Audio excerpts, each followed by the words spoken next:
مرحبا أهل الكمال مرحبا أهل النوادي. بسم الله الرحمن الرحيم.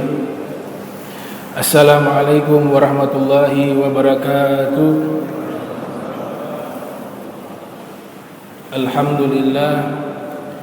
Alhamdulillahilladzi tammama wa yassar wa baraka wa akthar wa 'allama wa fataha wa hada wa bashar wa sallallahu wa sallama ala sayyidina Muhammadin khairil bashar wa ala alihi wa ashabihi al-masabihil gurar wa ba'du. Subhanaka la ilma lana illa ma 'allamtana innaka antal alimul hakim. Rabbi ishrah li sadri wa yassir li amri wahlul 'uqdatam min lisani yafqahu qawli wa saddid lisani wahdi qalbi bihaqqi sayyidina Muhammadin sallallahu alaihi wa alihi wa baraka wasallam. Ya man huwa fi 'uluwihi kain, ya man huwa fi fi'li hamid, ya man huwa fi majri matid. Allahumma akrimna bi nuril fahmi wa akhrijna min zulumatil wahmi warzuqna fahman nabiyyin wa hifdzal mursalin wa ilhama malaikatil muqarrabin. Rabbana zidna ilman wa fahma wa aqla ya akramul akramin bihaqqi sayyidina Muhammadin khatamil anbiya wal mursalin ya rahman ya rahim. Wa sallallahu ala sayyidina Muhammadin wa ala alihi wa sahbihi wa barak wa sallam walhamdulillahi rabbil alamin. Alhamdulillah, puji syukur kehadirat Allah Subhanahu wa taala atas segenap curahan nikmat dan karunia-Nya. Tak lupa salawat dan salam tercurahkan kepada junjungan mulia Nabi kita tercinta Nabi Muhammad sallallahu alaihi wasallam beserta segenap keluarga beliau, sahabatnya dan umatnya.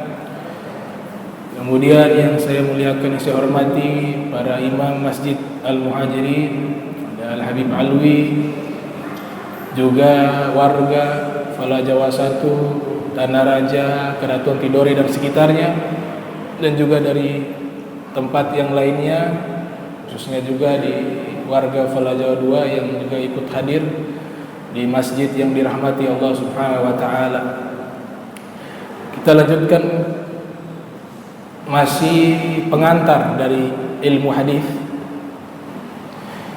Kali ini kita lanjutkan kajian yang telah dijelaskan di hari Ahad yang lalu tentang hadis, jenis-jenis hadis dan derajat-derajat hadis Rasul sallallahu alaihi wasallam. Jadi secara global ilmu hadis ini hanya terbagi dua jenis atau dua macam ilmu hadis secara global. Yang pertama dinamakan ilmu hadis riwayah, yaitu ilmu hadis yang membahas tentang konten isi hadis. Topik kajiannya adalah ucapan, perbuatan, ketetapan, sifat daripada Nabi Muhammad SAW. Ada ulama merinci, kalau membahas Nabi SAW itu ada yang menyebutkan yang pertama dibahas adalah syama'il, ilmu syama'il. Syama'il artinya sifat. Jadi ilmu hadis secara independen juga menjelaskan tentang sifat-sifat Rasul sallallahu alaihi wasallam. Dijelaskan bagaimana fisiknya Rasul sallallahu alaihi wasallam ada di dalam hadis-hadis syama'il. Bagaimana akhlaknya Nabi sallallahu alaihi wasallam, bagaimana pakaiannya Nabi, bagaimana cara berjalannya Nabi. Nah, ini ulama menamakan ilmu syama'il. Ilmu yang membahas tentang sifat-sifat, karakter-karakter dari Nabi Muhammad sallallahu alaihi wasallam. Kitab yang populer membahas tentang ilmu syama'il adalah kitabnya Imam Tirmizi, namanya Muhammad bin Isa At-Tirmizi. Lahir tahun 209 Hijriah, meninggal 279 Hijriah. Judul kitabnya Asy-Syama'il Muhammadiyah. Jadi kitab tersebut menceritakan tentang sosok Rasul sallallahu alaihi wasallam. Jadi kalau ingin mengenal Nabi secara fisik, akhlak, kemudian atribut, pakaian, itu seluruhnya dibahas di dalam ilmu Syama'il, di dalam kitab Asy-Syama'il Muhammadiyah. Kitab yang berikutnya membahas tentang sifat-sifat Rasul sallallahu alaihi wasallam adalah ulama mutakhirin yang tidak jauh dengan zamannya kita. Kalau Imam Tirmizi jauh, tahun 209, lahir meninggal 279 Hijriah. Berarti jauh, sekarang 1441 ya. Berarti jarak begitu jauh. Nah, ulama mutakhirin yang menyusun tentang Syama'il Rasul sallallahu alaihi wasallam bernama Syekh Yusuf bin Ismail An-Nabhani. Dia punya kitab banyak tentang Syama'il Rasul. Di antara yang populer adalah Wasailul Wusul ila Syama'il Rasul, nama kitabnya. Kemudian disarahkan dengan judul Muntahasul. Jadi membahas tentang sifat-sifat Rasul sallallahu alaihi wasallam. Seperti contoh riwayat yang menceritakan sifat Nabi. Abu Hurairah mengatakan, "Ma ra'aitu say'an ahsana min wajhi Rasulillah sallallahu alaihi wasallam." Saya tidak pernah melihat wajah yang lebih indah seperti wajah Rasul sallallahu alaihi wasallam. Ka'anna syamsa tajri fi wajhihi. Seakan-akan matahari bersinar di wajahnya. Fa idza dhahika yatala'la'u. Kalau beliau tersenyum muncul sinaran cahaya. Wa wajhuhu kal qamari lailatal badr, dan wajahnya seperti rembulan yang bersinar. Ini menceritakan fisik Rasul sallallahu alaihi wasallam. Bukan hanya fisik juga dalam Syama'il yang dibahas, tapi juga akhlak. Akhlak Nabi, dan Nabi sallallahu alaihi wasallam sempurna dari dua sisi, akhlak sempurna, fisik juga sempurna. Sayyidina Anas bin Malik mengatakan, kana Rasulullah sallallahu alaihi wasallam ahsanan nas khulqa wa khalqa. Rasul sallallahu alaihi wasallam adalah sebaik-baiknya manusia, akhlak dan fisiknya. Bahkan di dalam kitab Asy-Syama'il Muhammadiyah, Sayyidina Anas bin Malik beliau meriwayatkan ketika bersalaman dengan Nabi sallallahu alaihi wasallam, beliau mengatakan, ma masistu dibajan wala harira aliyan min kaffi Rasulillah sallallahu alaihi wasallam. Saya tidak pernah menyentuh sutra yang lebih lembut seperti tangannya Nabi sallallahu alaihi wasallam. Jadi sifat-sifat karakter, fisik dan akhlak dipelajari, nama ilmunya ilmu Syama'il. Ada yang kedua, ulama menamakan dengan ilmu dalail. Ilmu dalail. Kalau ilmu dalail membahas tentang mukjizat Nabi sallallahu alaihi wasallam. Jadi Rasulullah sallallahu alaihi wasallam di antara seluruh para nabi yang memiliki mukjizat paling terbanyak adalah Nabi Muhammad sallallahu alaihi wasallam. Ibn Katsir menghitung kurang lebih 3000 lebih mukjizat Rasul sallallahu alaihi wasallam. Dan mukjizatnya Nabi Muhammad sallallahu alaihi wasallam lebih hebat dari nabi-nabi terdahulu. Coba kita komparasikan. Nabi Musa ketika menyeberangi Sungai Nil, Allah perintahkan pukul tongkat. Fadrib bi asok, pukullah tongkatmu. Dipukul tongkat oleh Nabi Musa, terbelah itu lautan menjadi dua bagian. Kemudian Nabi Musa dengan kaumnya menyeberangi. Makanya Sayyidina Ali bin Abi Thalib pernah menyatakan, satu tempat yang hanya sekali terkena sinar matahari. Apa tempat tersebut? Yaitu tanah Sungai Nil di saat Nabi Musa lewat. Itu hanya sekali terkena sinar matahari. Karena ketika terbelah itu di siang hari, matahari menyinari tanah tersebut. Laut itu kembali tertutup, matahari tidak bisa lagi sampai ke bawah. Jadi satu daratan yang hanya sekali terkena sinar matahari adalah tanah yang pernah dilewati oleh Nabi Musa di Sungai Nil. Nabi Musa pukul tongkat baru terbelah. Rasul sallallahu alaihi wasallam Allah berikan mukjizat yang mirip dengan mukjizatnya Nabi Musa, tapi jauh lebih hebat. Apa itu? Rasulullah SAW membelah bukan lautan, tapi membelah bulan. Waqtarabis sa'ah wan syaqqal qamar. Ketika telah tiba waktunya, bulan terbelah. Nabi Musa membelah lautan, Nabi Muhammad SAW membelah rembulan. Lebih hebat mana? Membelah rembulan.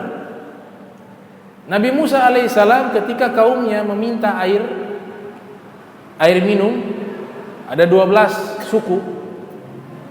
Allah Ta'ala perintahkan memukul kayu tersebut, tongkat tersebut di sebuah batu. Fanfajarat minhu isnata asyara aina. Ketika dipukulkan tongkat tersebut di batu yang besar itu, maka muncul 12 mata air. Masing-masing suku, 12 suku minum air tersebut. Nabi Muhammad SAW diriwayatkan oleh Sayyidina Jabir dalam satu peperangan kehabisan air.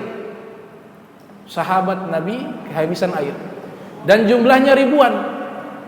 Ketika air tersebut habis, hanya ada satu tempayan, satu ember berisikan air. Kemudian Nabi SAW mengatakan itu air yang hanya tersisa satu ember dibawa di hadapan Nabi. Maka dibawa itu air di hadapan Nabi SAW. Kemudian Nabi meletakkan tangannya di atas air tersebut. Maka keluar air dari jari jemarinya Rasul SAW. Dan subhanallah, itu digunakan oleh sahabat bukan hanya untuk wudu, tapi juga untuk minum. Dan Jabir radhiyallahu anhu, Sayyidina Jabir mengatakan waktu itu kami jumlahnya 1000 lebih. Seandainya lebih dari 1000 maka cukup, karena air yang begitu deras keluar dari jari jemarinya Rasul sallallahu alaihi wasallam. Lebih hebat mana? Nabi Musa mukjizatnya air keluar dipukul dulu pakai tongkat. Nabi Muhammad sallallahu alaihi wasallam airnya dari jari beliau. Dalam riwayat Tabrani yang lahir 260 Hijriah, meninggal 360 Hijriah, Rasul sallallahu alaihi wasallam bersabda, "Afdalul miya ala wajhil ardi ma'u Zamzam." Paling utamanya air di muka bumi adalah air Zamzam. Tapi Imam Subuki mengatakan air yang paling terbaik adalah air yang pernah keluar dari jari jemarinya Rasul sallallahu alaihi wasallam. Itu lebih hebat dari air Zamzam. Makanya beliau membuat syair, afdalul miya ma'un qad naba min baini asabin nabi muttaba yalihi ma'u Zamzam thumma kautsar fal kautsar fanil mithri thumma baqiul anhuri. Beliau katakan dalam syairnya Imam Subki, afdalul miya, sebaik-baiknya air, ma'un qad naba, adalah air yang pernah keluar dari jari jemari Nabi Muhammad SAW. Yali ma'u Zamzam, kemudian yang kedua air Zamzam. Fal kautsar, yang ketiga air dari telaga Al-Kautsarnya Nabi, sungainya Nabi di surga nanti. Kemudian Nil Misr, sungai Nil Mesir. Thumma baqiu anhuri, kemudian sungai-sungai lainnya.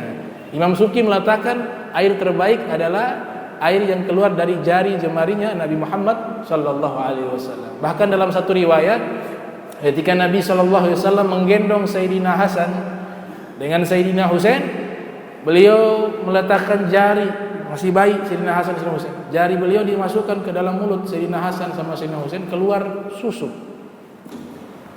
Sehingga tidak menangis. Sosok bayi Sayyidina Hasan dan Husain waktu menangis, Nabi masukkan jari, keluar susu dari jari-jarinya. Terdiam. Dan ini sumbernya dari surga. Air yang keluar dari jari Nabi SAW minal jannah, dari surga. Susu yang keluar dari jari jemari Nabi SAW dari surga juga. Kayaknya ada syair itu, inna fil jannati naharan min laban, inna fil jannati naharan min laban li aliyin wa husainin wa hasan. Sesungguhnya di dalam surga, inna fil jannati nahran, ada satu sungai, min laban, yang berisikan susu, li Ali wa Husainin wa Hasan. Itu diberikan kepada Ali, Husain dan Hasan. Sungai susu. Nah, Sayyidina Hasan, Sayyidina Husain sudah minum itu susu dari surga. Nah, ini namanya ilmu dalail, menceritakan tentang mukjizatnya Rasul sallallahu alaihi wasallam. Kitab yang terkenal tentang ilmu dalail adalah kitab Ibn Katsir yang lahir tahun 700 Hijriah, meninggal tahun 774 Hijriah, judulnya Mu'jizatun Nabi.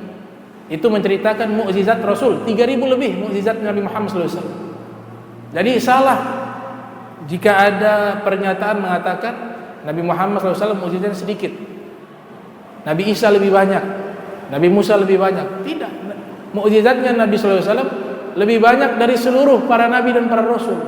Hanya kita saja belum mengetahui. Itu Ibnu Katsir mengatakan jumlahnya 3000 lebih mukjizat Rasul sallallahu alaihi wasallam. Kemudian ada ilmu berikutnya namanya ilmu khasais. Ilmu khasais. Ilmu khasais ini membahas tentang keistimewaan Rasul sallallahu alaihi wasallam. Apa keistimewaan Nabi? Banyak. Imam Suyuti menyusun kitab tersebut, judul aslinya Kifayatut Talib Labib fi Khasaisil Habib, nama kitabnya. Itu 20 tahun. Beliau mengumpulkan riwayat yang menceritakan tentang keistimewaan Nabi sallallahu alaihi wasallam. Itu kurang lebih ada 2000 keistimewaan Nabi sallallahu alaihi wasallam yang tidak dimiliki oleh siapapun. Di antaranya Rasul sallallahu alaihi wasallam kalau melihat ke depan, melihat ke belakang juga bisa seperti melihat ke depan. Inni arakum, saya bisa melihat kalian, min khalfi, dari belakang, kama arakum min amamikum, sebagaimana saya bisa melihat kalian dari depan, kata Nabi sallallahu alaihi wasallam. Ini manusia biasa nggak ada yang bisa melihat depan dengan belakang. Hanya Nabi sallallahu alaihi wasallam bisa melihat, padahal tidak ada mata di belakang, tidak ada mata, dan penglihatan bagian belakang itu sama dengan penglihatan bagian depan dengan penglihatan mata. Ini khususnya Rasul sallallahu alaihi wasallam. Kemudian juga tidak pernah ada lalat, serangga, nyamuk yang bisa hinggap di tubuh Nabi. Bahkan di bajunya Nabi tidak ada itu serangga. Dijaga oleh Allah Ta'ala, dan memang tubuhnya Nabi mengeluarkan aroma wangi. Al-Imam Fakhruddin Ar-Razi dalam kitab Mafatihul Ghaib yang lahir tahun 544 Hijriah, meninggal 606 Hijriah, beliau mengatakan inna dzubab lam yaqa ala thiyabihi qat. Lalat seumur hidup tidak pernah hinggap di tubuh dan pakaiannya Nabi sallallahu alaihi wasallam. Itu keistimewaan. Yang lainnya, keringat Nabi minyak wangi. Keringat Rasul sallallahu alaihi wasallam, Ummu Salamah atau Ummu Sulaim menjadikan keringat Nabi sebagai minyak wangi. Dan luar biasa, Nabi sallallahu alaihi wasallam seumur hidup tidak pernah menguap. Ma tafa'aba qat. Tidak pernah menguap seumur hidup. Kalau manusia biasa menguap, tidak pernah menguap. Kemudian kalau berjalan dengan rombongan manusia, dari kejauhan mereka bisa tahu, oh itu ada Nabi Muhammad SAW. Kalau beliau berjalan dengan orang yang tinggi, beliau punya tubuh bisa lebih tinggi, sehingga menonjol ketahuan itu Nabi Muhammad. Kalau yang pendek, orang-orang pendek beliau berjalan, beliau punya tubuh lebih tinggi lagi dari orang pendek. Kalau yang tinggi lebih tinggi lagi dari orang tinggi. Seakan-akan bisa berubah-ubah posisi tubuh beliau. Kemudian keistimewaan lainnya adalah beliau kalau berjalan tidak memiliki bayangan. Kenapa?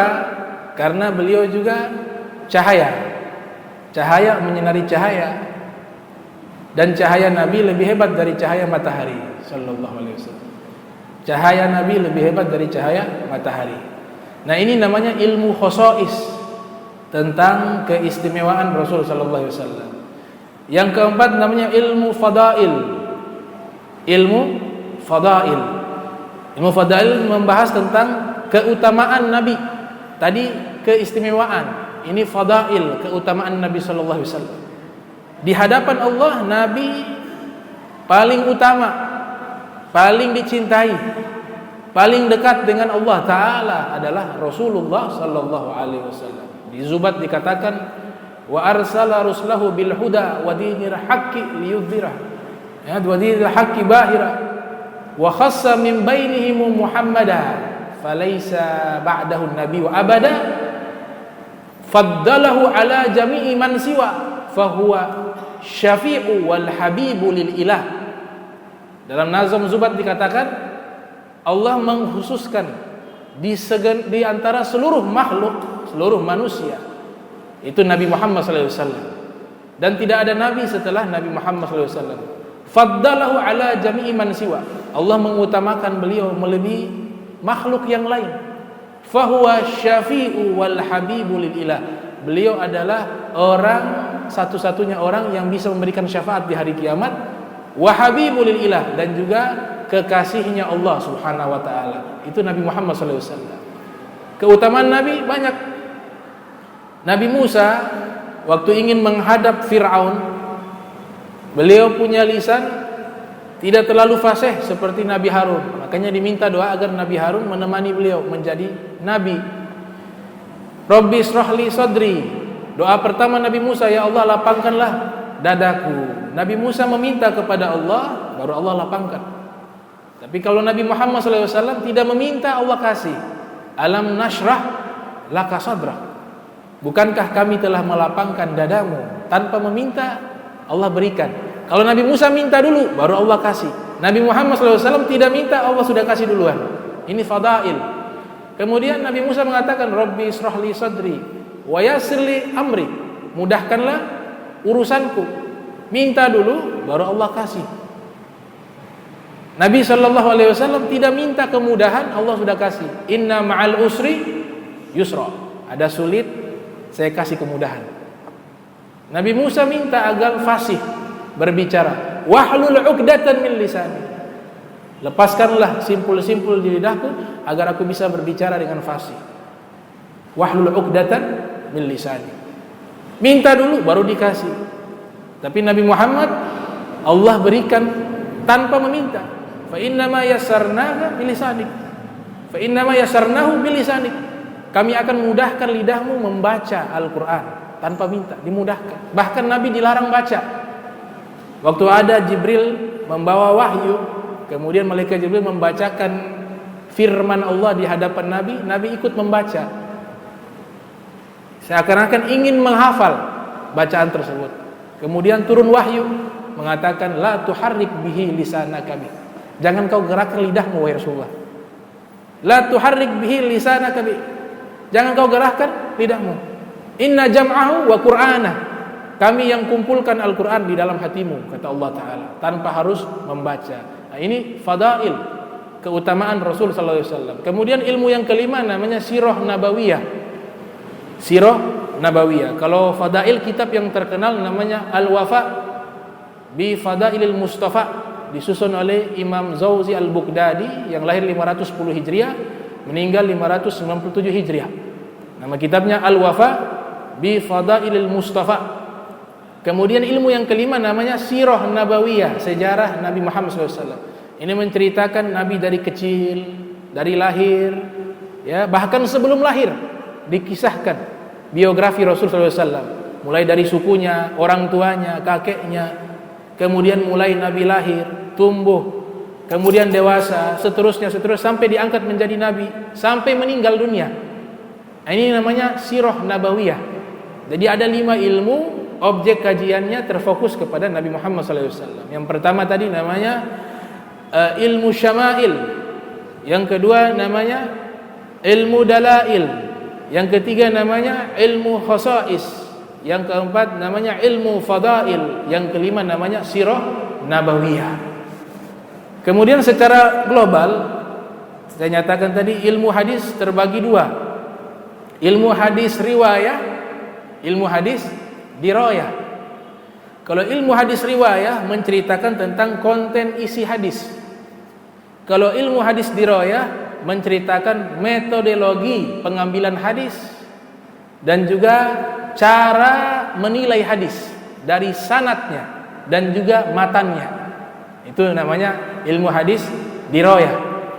Ilmu hadis riwayah ini pertama kali yang membukukan dan menyusun secara sistematis ilmu tersebut itu seorang ulama bangsa Quraisy, orang Makkah. Bahkan dia punya gabilah, sukunya sama dengan sukunya Nabi sallallahu alaihi wasallam.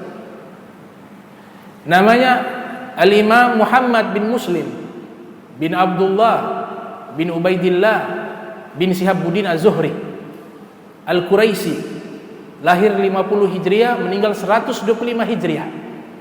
Ini beliau salah satu guru dari Imam Malik bin Anas yang lahir 93 Hijriah, meninggal 179 Hijriah. Beliau ini hafal Al-Quran. Beliau punya hafalan ini luar biasa. Menghafal Al-Quran 30 juz dalam tempo waktu 7 hari. Hafal Al-Quran 30 juz 7 hari. Kalau zaman sekarang butuh bertahun-tahun, 3 tahun. Beliau dalam waktu 7 hari bisa menghafal Al-Quran 30 juz. Ini diceritakan oleh Imam Zahabi dalam kitab Syiaru A'lami Nubala yang lahir 673 Hijriah, meninggal 748 Hijriah. Jadi 7 hari menghafal 30 juz. Saya cari tahu, ini pasti ada amalan ini. Sekuat-kuatnya hafalan, saya tidak temukan ulama yang bisa menghafal Al-Quran dengan tempo waktu begitu cepat. Pasti ada amalan. Alhamdulillah, dengan izin Allah Subhanahu wa taala, saya temukan di satu kitab namanya Khazinatul Asrar wa Jalilatul Azkar, disusun oleh Sayyid Muhammad Nazili. Ternyata beliau amalkan hadis Nabi. Ini saya kasih dan saya belum amalkan. Kenapa? Karena baru dapat kemarin. Tepatnya tadi malam saya baca kitab, ba'da subuh saya ulang lagi, saya temukan. Karena saya penasaran. Ini saya punya firasat, beliau ini pasti ada amalan. Karena sangat sulit, bahkan hal yang mustahil kalau zaman sekarang bisa menghafal Al-Quran 30 juz 7 hari. Walaupun kita gunakan begadang, ya, begadang tanpa tidur 7 hari, kita berusaha hafal, saya rasa juz amma juga gak lolos. Tapi beliau 30 juz bisa. Apalagi kelasnya kita ini kalau hafal, ya, sanad, hafal sanad lupa matan, hafal matan lupa sanad, doa hafal kebanyakan tertukar. Mau makan, Allahumma inni a'udzubika minal khubuthi wal khaba'is. Oh salah, itu doa masuk kamar mandi. Mau masuk kamar mandi, Allahumma barik lana fi ma razaqtana. Padahal doa hafalannya tidak terlalu banyak. Itu memang dipilih orang-orang terdahulu. Allah pilih agar menjaga agama Nabi Muhammad sallallahu alaihi wasallam. Ternyata beliau punya amalan dari hadis Nabi sallallahu alaihi wasallam. Dari Sayyidina Abdullah bin Abbas. Jadi riwayat ini beliau dapat dari Sayyidina Abdullah bin Abbas. Dan memang saya teliti tanggal lahirnya memang nyampe. Kenapa?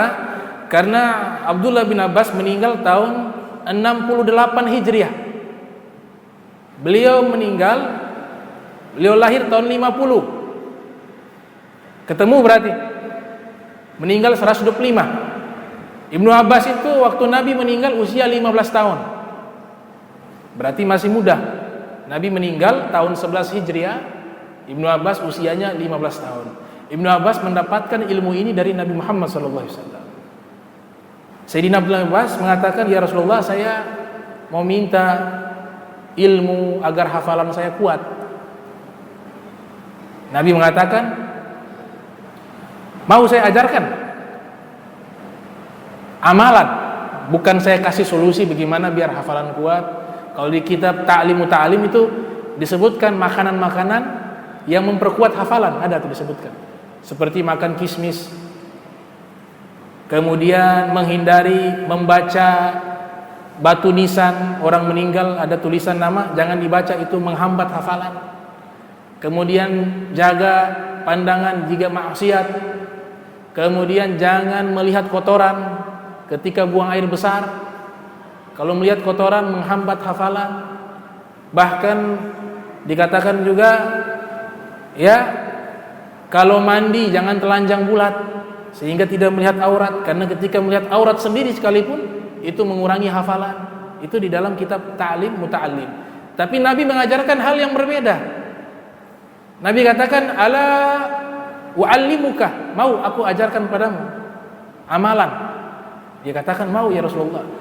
Kata Nabi, kalau kau amalkan ini, kau punya hafalan itu luar biasa dan kau akan rasakan.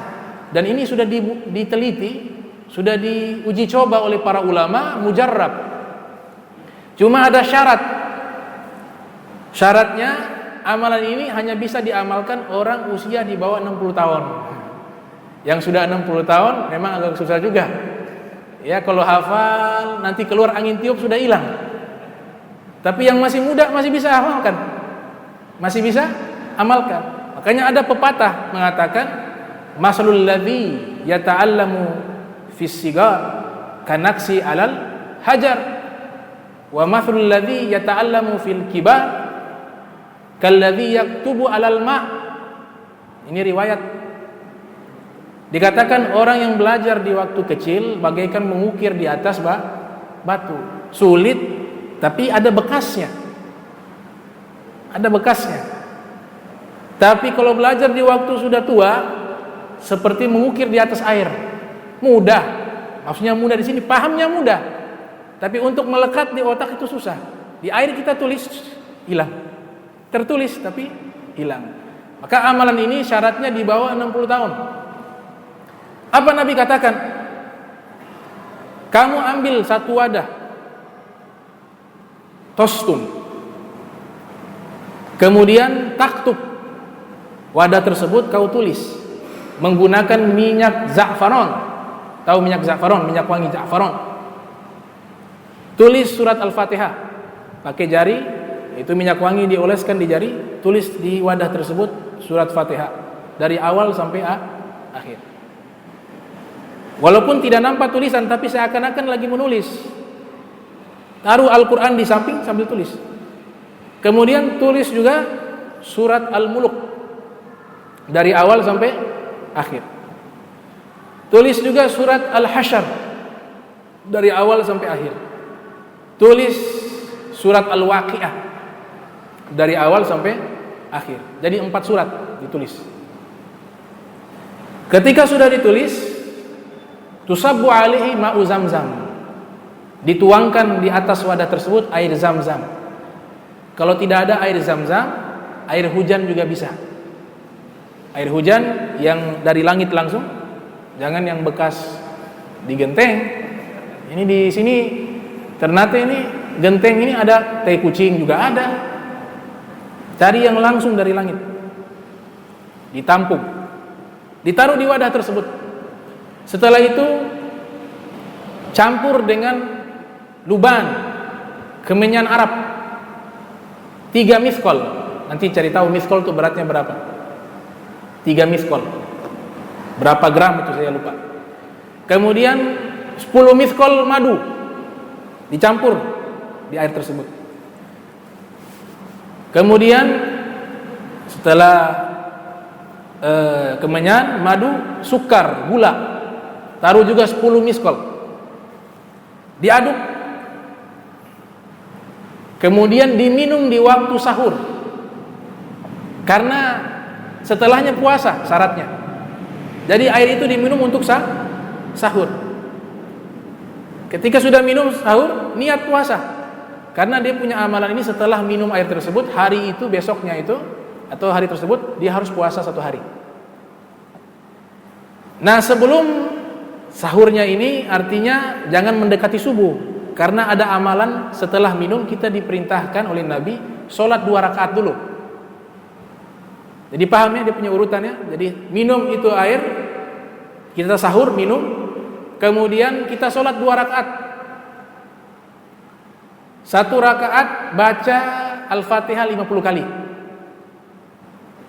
sama baca Al-Ikhlas Qul huwallahu ahad 50 kali. Rakaat kedua sama, baca Fatihah 50 kali, baca Al-Ikhlas 50 kali. Kayaknya berat ya. Kayak muka-muka pesimis semua nih, muka-muka pesimis. Tapi dia punya amalan ini luar biasa. Dia punya hafalan yang sulit, bisa jadi dipermudah oleh Allah. Kemudian sahur, besok berarti kita puasa. Puasa 40 hari kemudian, kata Abdullah bin Abbas, beliau bersumpah. Abdullah bin Abbas bersumpah. Dia bilang, demi Allah, setelah 40 hari saya punya hafalan ini sangat luar biasa. Sangat luar biasa. Kemudian Ibnu Abbas mengajarkan kepada Syihabuddin Az-Zuhri tadi. Syihabuddin Az-Zuhri mampu menghafal Al-Quran dalam waktu 7 hari karena mengamalkan hal tersebut. Beliau katakan, amil tuhu, saya praktek itu amal tersebut. Subhanallah, hafalan saya luar biasa. Saya kaitkan dengan kitab Syiarul A'lamin Nubala. Mungkin berkat amalan tersebut beliau bisa menghafal dalam waktu 7 hari 30 juz Al-Quran. Jadi itu amalan mudah-mudahan bisa diamalkan. Ya, bisa diamalkan. Nah, ini Syihabuddin Az-Zuhri, beliau yang menyusun ilmu hadis riwayah. Kalau ilmu hadis dirayah yang menyusun adalah Al-Imam Al-Hasan bin Abdurrahman Roma Hurmuzi. Beliau lahir tahun 265 Hijriah, meninggal tahun 360 Hijriah. Jadi ilmu hadis dirayah, beliau orang pertama yang menyusun secara sistematis ilmu hadis dirayah. Kitab beliau tentang ilmu hadis dirayah, beliau beri judul Al-Muhaddisul Fasil Baina Rawi wal Wa'i, nama kitabnya. Dan kitabnya alhamdulillah sampai sekarang masih ada. Tapi kitabnya Syihabuddin Az-Zuhri hilang. Entah kemana hilang. Maka sebenarnya beliau orang pertama yang membukukan hadis. Tapi karena hilang, sejarah mencatat bahwa orang pertama yang membukukan hadis di dalam sebuah buku adalah Imam Malik bin Anas yang lahir tahun 93 Hijriah, meninggal 179 Hijriah, dengan kitabnya Al-Muwatta. Al-Muwatta ini beliau katakan, "Sannaftu hadzal kitab." Saya menyusun kitab ini, yaitu Al-Muwatta, fa'aradtu ala sab'ina faqihan min fuqaha'il Madinah. Kemudian saya presentasikan di hadapan 70 ahli fikih. Fa kulluhum wata'uni ay wafaquni fasamaitul Muwatta. Dan seluruh ulama ketika menguji coba kitab saya, memeriksa kitab saya, mereka sepakat bahwa kitab ini adalah kitab yang bagus, yang baik. Maka mereka sepakati kitab tersebut dan saya namakan kitab Al-Muwatta, kitab yang disepakati oleh para ulama. Ini ilmu hadis dirayah, ilmu hadis riwayah. Dan ulama hadis ini punya kelebihan dibanding ulama-ulama lainnya. Ulama hadis punya kelebihan. Setiap bidang ilmu agama punya kelebihan masing-masing. Tapi kalau menyatakan ilmu yang membuat kita dekat dengan Nabi Muhammad SAW adalah ilmu hadis. Karena sehari-harinya bersinggungan dengan Nabi, ucapan Nabi, perbuatan Nabi, sifatnya Nabi. Kemudian paling banyak salawat kepada Nabi adalah ahli hadis. Makanya ada ulama Al-Khatib Al-Baghdadi. Beliau lahir tahun 392 Hijriah, meninggal 463 Hijriah. Beliau punya kitab khusus berjudul Syarafu Ashabil Hadis wan Nasihatu Ahlil Hadis, menceritakan keutamaan ilmu hadis dan para ahli hadis. Di antara keutamaannya, ulama ahli hadis adalah orang yang paling banyak bersalawat kepada Rasul sallallahu alaihi wasallam. Kenapa? Di saat mereka membaca hadis secara otomatis bersalawat. Qala Rasul sallallahu alaihi wasallam, qala Rasul sallallahu alaihi wasallam. Itu salawat. Belum lagi bersalawat lewat tulisan. Qala ditulis sallallahu alaihi wasallam. Kayak dalam hadis riwayat Tirmizi, dihasankan oleh Imam Tirmizi yang lahir 209 Hijriah, meninggal 279 Hijriah. Nabi sallallahu alaihi wasallam bersabda dari Ibnu Mas'ud, "Aqrabun nas bi yaumal qiyamah aktsaruhum alayya sholatan." manusia yang paling dekat denganku di hari kiamat adalah orang yang paling banyak membaca salawat kepadaku. Jadi kalau kita mau dekat dengan Nabi di hari kiamat, kita harus banyak membaca salawat kepada Nabi Muhammad SAW di setiap harinya kita. Dan salawat ini hakikatnya bukan kita yang bersalawat. Hakikatnya yang bersalawat Allah, bukan kita. Kenapa? Karena sigot salawat itu diawali dengan Allahumma salli ala Sayyidina Muhammadin wa ala ali Sayyidina Muhammad. Ya Allah, berikanlah salawat dan salam kepada Nabi Muhammad. Berarti yang bersalawat bukan kita. Yang bersalawat Allah. Karena berdasarkan perintah Allah Ta'ala, innallaha wa malaikatahu yusalluna 'alan nabi ya ayyuhalladzina amanu sallu alaihi wa sallimu taslima. Sesungguhnya Allah dan para malaikat bersalawat kepada Nabi Muhammad SAW. Pertanyaannya, kenapa Allah yang bersalawat bukan kita? Ada beberapa alasan dijelaskan oleh Imam Qastalani dalam kitab Al-Mawahibu Al-Laduniyah. Beliau menjelaskan alasan pertama, salawat itu artinya doa, mendoakan. Izzuddin Abdis Salam dalam kitab Syajaratul Ma'arif, nama kitabnya mengatakan, bagian balas budi kepada Nabi, bagian kita umatnya balas budi kepada Nabi, salah satu caranya adalah mendoakan Nabi. Maksud mendoakan Nabi adalah bersalawat kepada Nabi. Karena kalau tidak ada Nabi Muhammad, kita gak kenal Allah. Kita gak tahu cara sujud. Kita tidak tahu bagaimana melaksanakan zakat. Kita tidak tahu bagaimana cara berpuasa.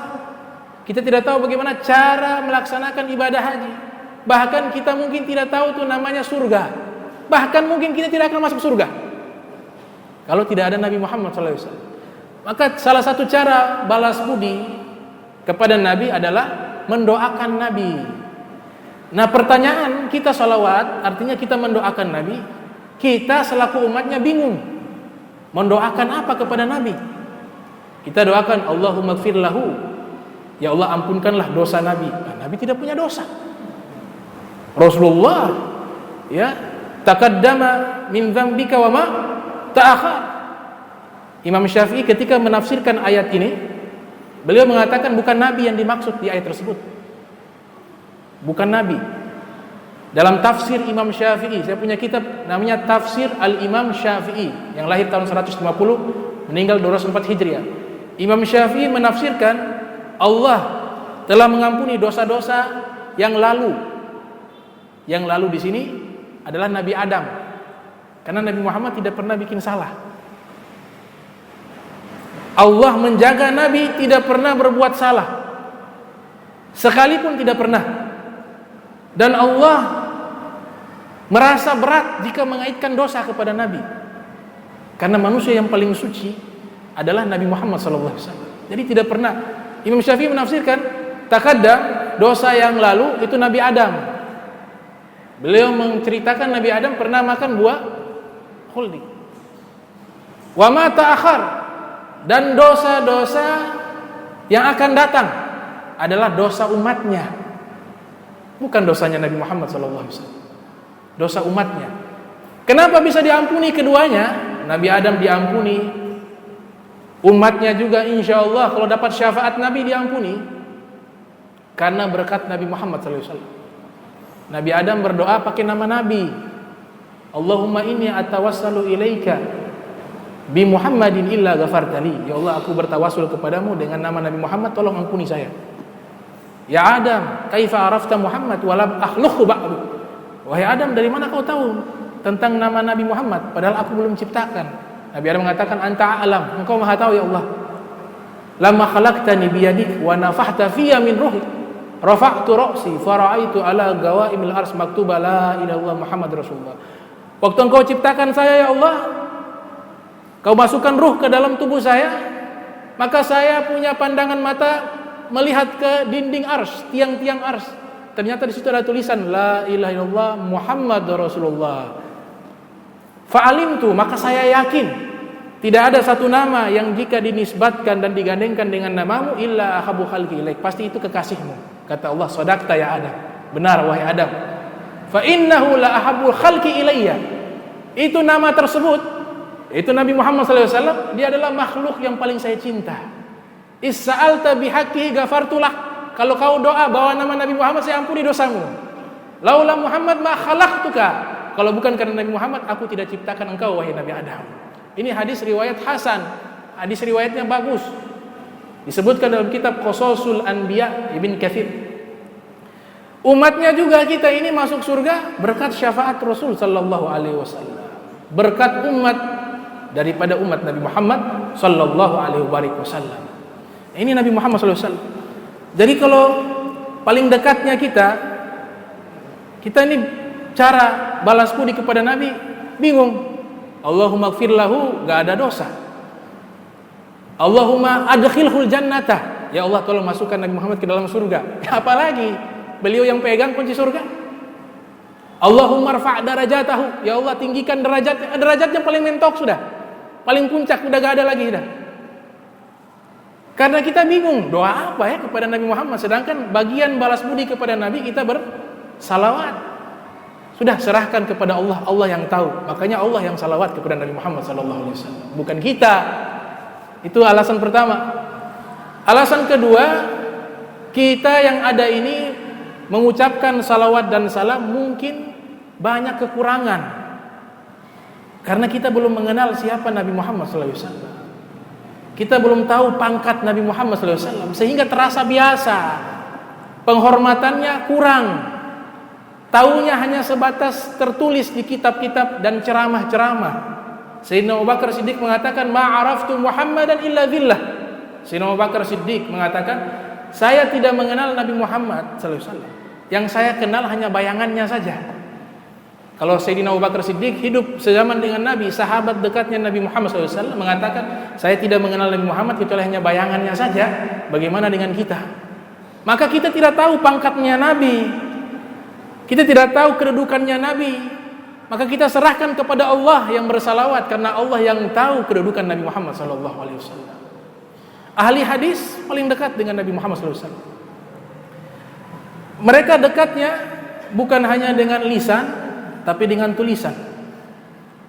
Dalam satu riwayat diriwayatkan dalam kitab Syarafu Ashabil Hadis, man shalla alayya fi kitabin lam tazal malaikatu tastaghfirulah. Siapa yang bersalawat kepadaku lewat tulisan yang dia tulis di buku, maka selama tulisan itu masih ada, malaikat beristighfar kepadanya.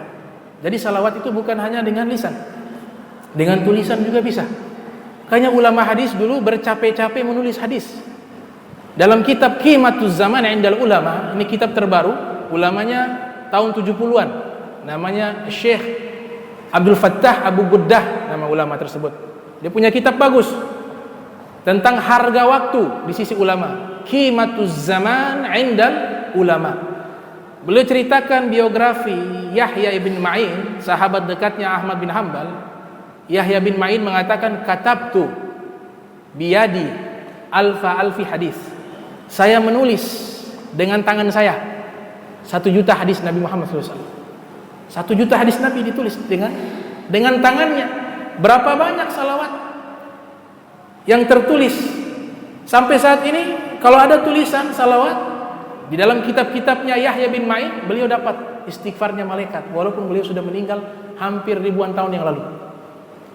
Imam Syafi'i diceritakan oleh Al-Imam Zawzi Al-Qayyim dalam kitab Jala'ul Afham fi Fadli Salati ala Khairil Anam, yang lahir tahun 691 Hijriah, meninggal 751 Hijriah.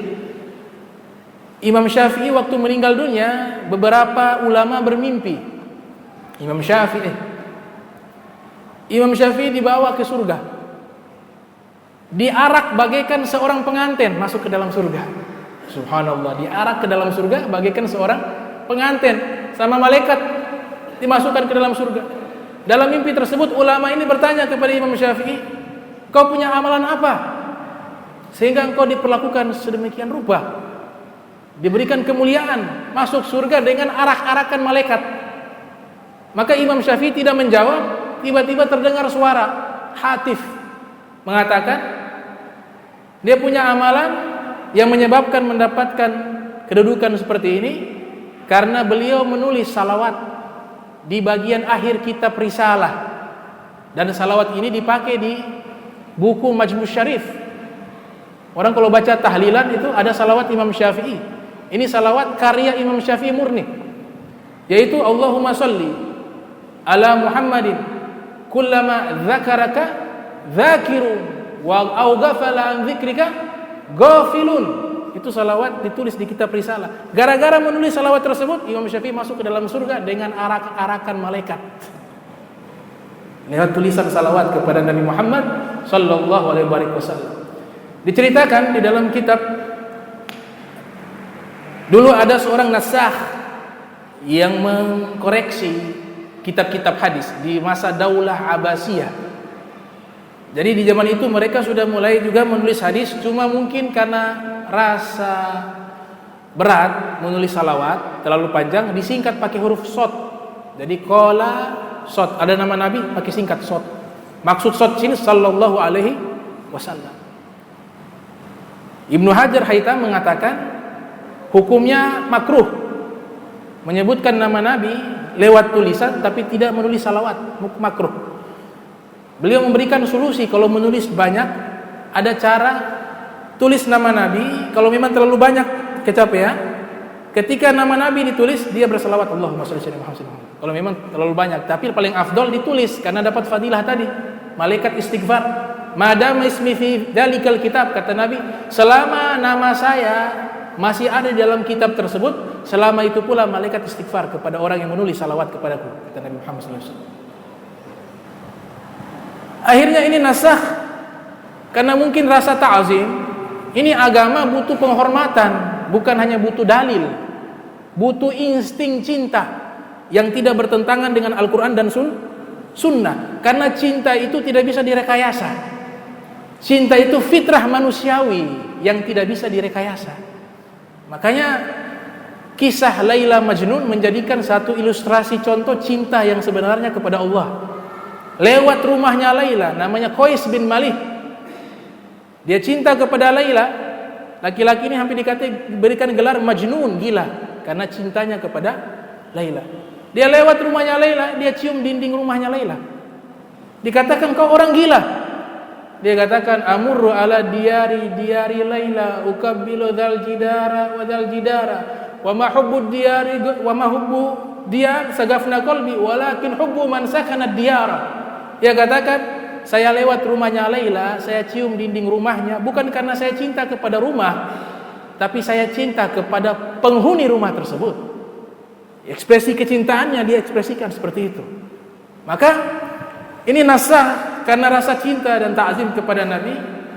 Kitab hadis yang begitu banyak menyingkat salawat pakai huruf shad, beliau menghapus, mengganti dengan sallallahu alaihi wasallam, sallallahu alaihi wasallam. Berapa banyak itu hadis beliau ganti. Sampai kecapean tertidur. Di saat tertidur bermimpi berjumpa dengan Nabi sallallahu alaihi wasallam.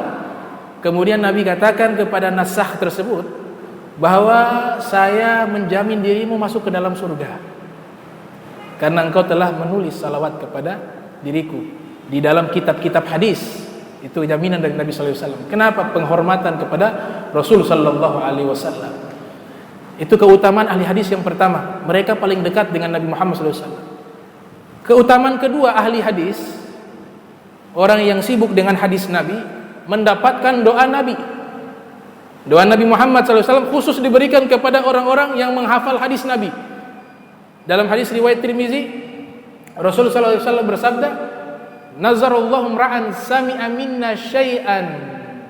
Semoga Allah memberikan cahaya bagi orang yang mendengar ucapanku kemudian dia hafal. Faballagahu kama sami'ah. Kemudian dia menyampaikan sebagaimana dia mendengar hadisku. Rubba muballagin au'a minas sami'. Ada kalanya yang disampaikan lebih paham daripada yang mendengar. Nabi doakan nazarallahu mra'an, semoga Allah memberikan cahaya ke wajah orang yang menghafal hadisku. Dapat doa Nabi sallallahu alaihi wasallam. Sehingga Imam Suyuti membuat syair khusus tentang doa tersebut, man kana min ahlil hadis fa innahu zu nadratin fi wajhi nurun syata. Innan nabiyya da'a bi nadratin man tahammala man addal hadisa kama tahammala wattaba. Orang ahli hadis mereka nanti di hari kiamat wajahnya bersinar terang karena mendapatkan doa Nabi Muhammad sallallahu alaihi wasallam.